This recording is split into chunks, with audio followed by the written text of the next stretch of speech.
Hola chicos, esta es su profesora Margarita y en este video vamos a hablar un poco acerca de la respiración anaeróbica. Las células, como sabemos, para funcionar utilizan una molécula llamada trifosfato de adenosina, ATP, para mantenerse activos.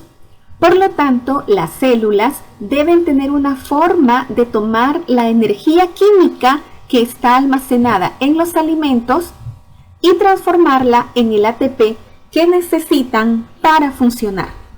El proceso que experimentan las células para realizar este cambio es lo que se llama respiración celular.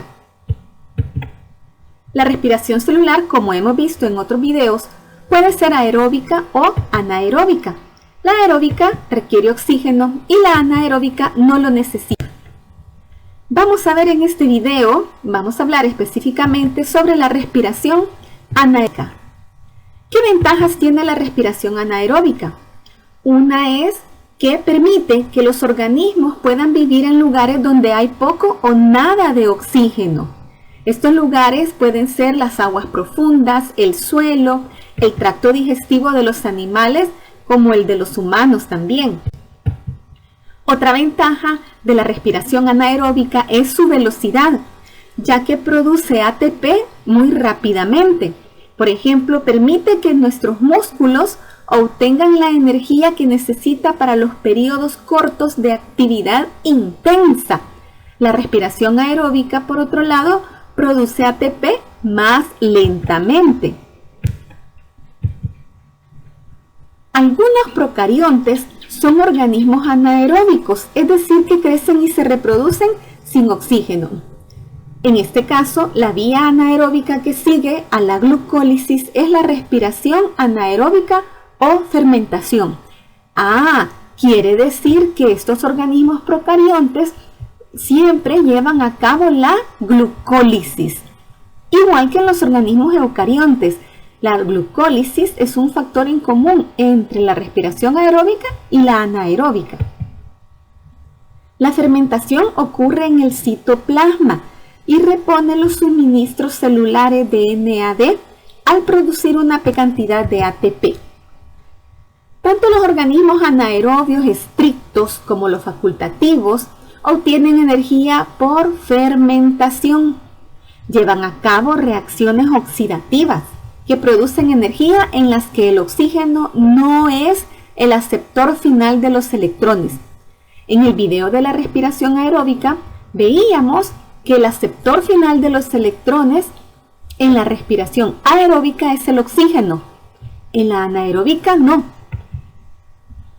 La molécula de glucosa en la respiración anaeróbica se degrada dando lugar a dos moléculas de 3 átomos de carbono, cada una de las cuales es parcialmente oxidada por una secuencia de reacciones que es suficientemente exergónica para generar 2 moléculas de ATP por cada molécula de glucosa fermentada. En la mayoría de las células, 2 ATP es la máxima cantidad de energía que pueden obtener en ausencia de oxígeno. Es decir, que 2 ATP es la máxima cantidad de energía que pueden producir en la respiración anaeróbica, la mayoría de las células. Sin embargo, hay excepciones. Algunos microorganismos pueden obtener más de 5 moléculas de ATP por glucosa mediante sistemas enzimáticos especializados. Además, algunas plantas y animales adaptados a la anoxia, falta de oxígeno, pueden obtener más de 2 moléculas de ATP por glucosa. Esas son las excepciones, pero en la mayoría solo producen 2 ATP. Tenemos entonces, siempre por medio de la glucosa o de algún tipo de azúcar, se lleva a cabo la glucólisis. Pero después de la glucólisis, al no haber oxígeno, hay 2 rutas de fermentación. La fermentación del ácido láctico y la fermentación alcohólica, que es la fermentación del etanol. Vamos a ver un poco acerca de la fermentación del ácido láctico. Hay enzimas que convierten el piruvato que se sintetiza en la glucólisis en ácido láctico. Eso implica la transferencia de los electrones del NADH. En este tipo de respiración anaeróbica, la glucosa se divide en dos moléculas de ácido láctico para producir 2 ATP. El ácido láctico se produce también por varios microorganismos que a menudo se utilizan en la producción de muchos alimentos, por ejemplo en el queso, en la elaboración del yogur y la elaboración de la crema agria. Los músculos esqueléticos, nuestros músculos, producen ácido láctico cuando el organismo ya no puede suministrar suficiente oxígeno, como durante los periodos de ejercicios extenuantes. Cuando el ácido láctico se acumula en las células musculares, los músculos se fatigan y es cuando nos duele. El ácido láctico puede incluso causar calambres y dolor en los músculos a medida que pasa el tiempo. Es decir, que cuando estamos haciendo bastante ejercicio, llega un momento en que no llega suficiente oxígeno a la mitocondria, que no puede realizar la respiración aeróbica. Entonces, estas células se desvían y comienzan a hacer la respiración anaeróbica, y lo que se forma en ese momento es ácido láctico. Y eso es lo que nos genera un dolor y muchas veces el calambre. Veamos aquí la reacción de la fermentación láctica. Ahí tenemos la glucosa, ahí está la molécula de glucosa, sufre la glucólisis que ya la vimos en otro video. Producto de la glucólisis son 2 piruvatos.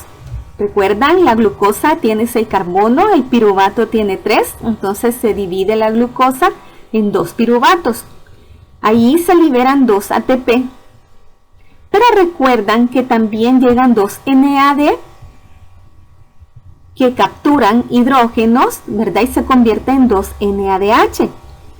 Entonces, después de esta formación del piruvato, ya no sigue el ciclo de Krebs ni la cadena transportadora de electrones, sino que lo que continúa acá es la fermentación. Estos NADH le tienen que donar los hidrógenos a esos piruvatos. Cuando se los donan acá, se forma el lactato o ácido láctico. Eso es lo que sucede en la fermentación láctica. Entonces la ganancia de ATP solo son los 2 ATP que se formaron en la glucólisis. La fermentación alcohólica. En este tipo de respiración anaeróbica, la glucosa se divide en etanol o alcohol etílico. Este proceso también produce 2 ATP por cada molécula de azúcar. La fermentación alcohólica no ocurre en humanos. Un ejemplo es la levadura. La levadura es un ejemplo de organismo que sufre fermentación alcohólica. El mismo proceso que ocurre en las mitocondrias durante la fermentación del ácido láctico también ocurre en la fermentación alcohólica. La única diferencia es que el subproducto de la fermentación alcohólica es el alcohol etílico. La fermentación alcohólica es importante para la industria cervecera. Los fabricantes de cerveza agregan levadura que se someterá a fermentación alcohólica para agregar alcohol a la cerveza. La fermentación del vino también es similar y proporciona el alcohol para el vino. Tenemos entonces que la levadura y algunas bacterias son los organismos que pueden tener fermentación alcohólica. Y acá tenemos las reacciones. Siempre comenzamos con la glucosa, realiza glucólisis, producto de la glucólisis, 2 piruvatos o ácido pirúvico. Pero acá en este caso, estos piruvatos liberan CO2. Como son 2, cada uno libera una molécula de CO2, en total 2 CO2. Cuando ha liberado esos 2 CO2, ese piruvato pasa a ser 2 acetaldehídos. Se forman 2 acetaldehídos. A esos acetaldehídos, el NAD, que en la glucólisis agarró hidrógeno, viene y se los devuelve acá al acetaldehído. Le da sus hidrógenos y ahora ese acetaldehído